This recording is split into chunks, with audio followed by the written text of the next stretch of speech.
বন্দরনগরী চট্টগ্রামের ঐতিহ্যবাহী শিক্ষা প্রতিষ্ঠানগুলোর মধ্যে চকবাজার পশ্চিম বাকলিয়ার ১৭ নং ওয়ার্ডের সবুজবাগ এলাকায় অবস্থিত বাকলিয়া আদর্শ বালিকা উচ্চ বিদ্যালয় একটি।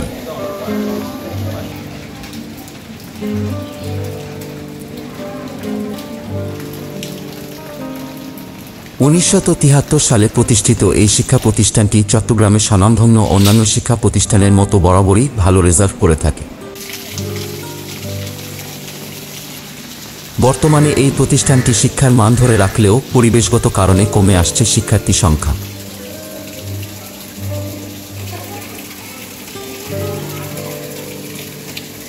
উক্ত প্রতিষ্ঠানের ছাত্রছাত্রী ও অভিভাবকদের অভিযোগের ভিত্তিতে জানা যায়, এই বিদ্যালয়ের শিক্ষার মান ভালো হলেও বিদ্যালয়ে যাতায়াতের সড়কে শুষ্ক বর্ষা মৌসুমে হালকা ভারী বৃষ্টি ও জোয়ারের পানিতে সড়কটি প্রায় সময় পানিতে নিমজ্জিত থাকে।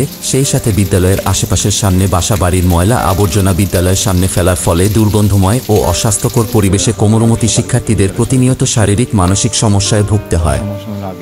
এইসব বিষয়ে বিদ্যালয় প্রধান পরিচালনা কমিটি, স্থানীয় কাউন্সিলর ও জেলা শিক্ষা কর্মকর্তাদের দ্রুত পদক্ষেপ নেওয়া উচিত। আমি বাকলিয়া আদর্শ বালিকা উচ্চ বিদ্যালয়ের ৭ম যাওয়ার একজন নিয়মিত ছাত্রী।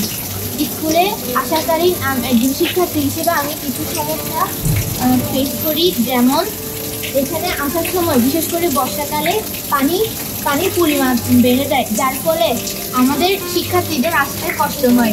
এছাড়াও রাস্তার পাশের দিকে এখানে ময়লার স্তূপ থাকার কারণে অনেক শিক্ষার্থী এখানে আসার সময় অসুস্থ হয়ে পড়ে এবং অনেকে শ্বাসকষ্ট, বিভিন্ন রকমের রোগ থাকে, যার ফলে তারা স্কুলে নিয়মিত আসতে পারে না। এতে স্কুলের শিক্ষার্থীর হার দিন দিন কমে যাচ্ছে। তাই আমরা চাই আমাদের স্কুলে রাস্তাটা উঁচু করা হোক এবং ময়লা আবর্জনাগুলো নিরসন করা হোক। ধন্যবাদ। তা না হলে আগামীতে এই পরিবেশে ছেলে মেয়েদের বিদ্যালয়ে পাঠাবেন না বলে জানিয়েছেন অভিভাবকরা। বাচ্চারা অনেক সামনে বর্ষাকাল চলে আসছে, বাচ্চারা অনেক কষ্ট করে আসতে হচ্ছে। সবচেয়ে আসার সময় যে দুর্গন্ধটা হয় এটা খুবই আসলে একটা বিশ্রী ব্যাপার, আমাদের অনেক কষ্ট হয় আর কি। যদি আমাদের যদি দেখে এবং যারা সম্মানিত ব্যক্তিরা আছে যারা এটা নিয়ে কাজ করতেছে, কাজটা করলে সবার উপকৃত হয়। Thank you.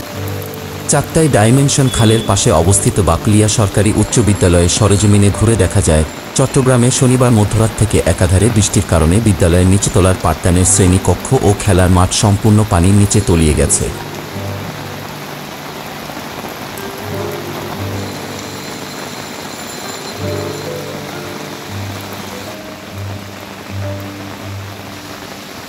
বৃষ্টিতে কাঠ ভেজা হয়ে শিক্ষার্থীরা ক্লাসে আসছে। নগরীর এই দুইটি ঐতিহ্যবাহী শিক্ষা প্রতিষ্ঠানের আশেপাশের পর্যাপ্ত পানি নিষ্কাশন ব্যবস্থা না থাকায় প্রতিনিয়তই ভোগান্তিতে পড়তে হচ্ছে শিক্ষক ও শিক্ষার্থীদেরকে। এই বিষয়ে বাকলিয়া আদর্শ বালিকা উচ্চ বিদ্যালয়ের প্রধান শিক্ষক মোহাম্মদ মাইনুদ্দিন জানান, বিদ্যালয় পরিচালনা কমিটি, স্থানীয় কাউন্সিলর, চট্টগ্রাম সিটি কর্পোরেশন ও চট্টগ্রাম জেলা শিক্ষা কর্মকর্তা সহ সংশ্লিষ্ট কর্তৃপক্ষকে দীর্ঘদিন জানিয়ে আসার পরেও এই সব সমস্যার কোনো প্রতিকার পাওয়া যাচ্ছে না। আমার স্কুলের সামনে যে রোডটা, এটা দীর্ঘদিন ধরে সংস্কার হচ্ছে না এবং এই রোডটা সংস্কার না হওয়ার কারণে অল্প বৃষ্টি বা অতি বৃষ্টিতে এই রোডটা ডুবে যায়, যার ফলশ্রুতিতে আমার বিদ্যালয়ের শিক্ষার্থীদের বিদ্যালয়ে প্রবেশ করা খুব কঠিন হয়ে যাচ্ছে। আমি সর্বস্তরে সবখানে জানিয়ে আসছি এই রোডটাকে উঁচু করার জন্য। আমাকে আশ্বস্ত করা হচ্ছে যে বিদ্যালয়ের সামনে এই রোডটা উঁচু করা হবে, কিন্তু এখনো পর্যন্ত হয়নি।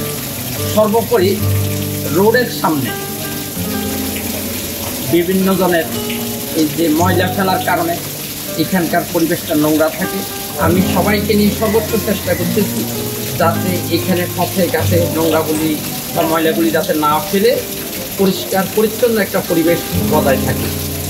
তো সেক্ষেত্রে অনেক ক্ষেত্রে সহযোগিতা পাচ্ছি, অনেকেই সহযোগিতা করতেছি। এরপরও অতিবৃষ্টি অনাবৃষ্টির কারণে এবং এই পরিবেশের এই অবস্থার কারণে এটা দুর্বিষহ হয়ে ওঠে। এখন অল্প বৃষ্টিতে হয়তো পানি উঠে নেয়, যদি অতিবৃষ্টি হয় বা ভারী বৃষ্টি হয় সেই ক্ষেত্রে হয়তো এই রোডটা ডুবে যাবে, যার ফলশ্রুতিতে শিক্ষার্থীদের স্কুলে প্রবেশ বা স্কুলে আসাটা কঠিন একটা অবস্থা হবে।